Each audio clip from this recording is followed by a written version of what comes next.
Hello, bookworms and deep thinkers. Welcome back to the Page Turners podcast. I'm Alex. And I'm Ben.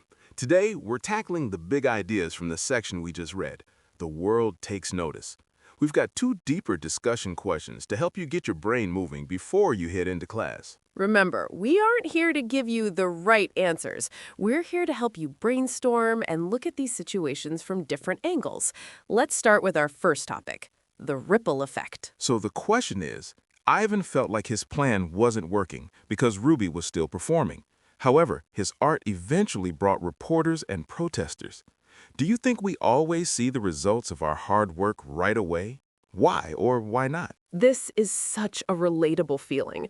Ivan spent nights secret painting, putting his heart into that billboard, and then nothing changed. Ruby still had to go into the ring. She still had nightmares. It makes you wonder about the lag time between an action and a result. When you're brainstorming this, think about why Ivan was so discouraged. He's looking at the immediate safety of his friend while the ripple of his art was moving through the human world at a different speed. Exactly. Think about the reporters and the lady with the clipboard. They didn't just appear out of nowhere. They were the result of that art being seen by the right people. Does the fact that Ivan couldn't see the change happening mean that his work wasn't working? And for your own life, think about a time you studied really hard for a test or practiced a sport and didn't see an immediate improvement. Does that mean the effort was wasted, or was it just building up to a bigger change later on? That's the core of the argument you can build for class. Our second question is a heavy one. Ruby tells Ivan, "This is my home." But Ivan tells her, "No, Ruby, this is your prison." Why do you think Ruby is afraid to leave the mall, even though she is mistreated there? How can a place feel like a home and a prison at the same time? This is a classic conflict in literature, the fear of the unknown.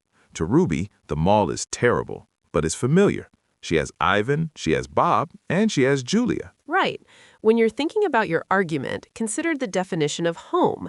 Is home where you are safe, or is home just where the people you love are? If Ruby leaves for a zoo, she might get more space, but she might lose her family. That's a great angle, Alex. Also, look at Ivan's perspective. He's older, he's seen more, and he's made a promise to Stella. He sees the bars, she just sees the people. How does their age difference change how they define the place they live in? Think about the phrase, "the devil you know is better than the devil you don't." Is it possible to be so used to a prison that the idea of freedom actually feels scarier? How would you convince someone that a new box is actually a good thing? These are deep questions, guys. There's no one right way to answer them. So look through the chapters, find some quotes that support your feelings, and get ready to share. We can't wait to hear the arguments you come up with. Happy brainstorming! And happy reading.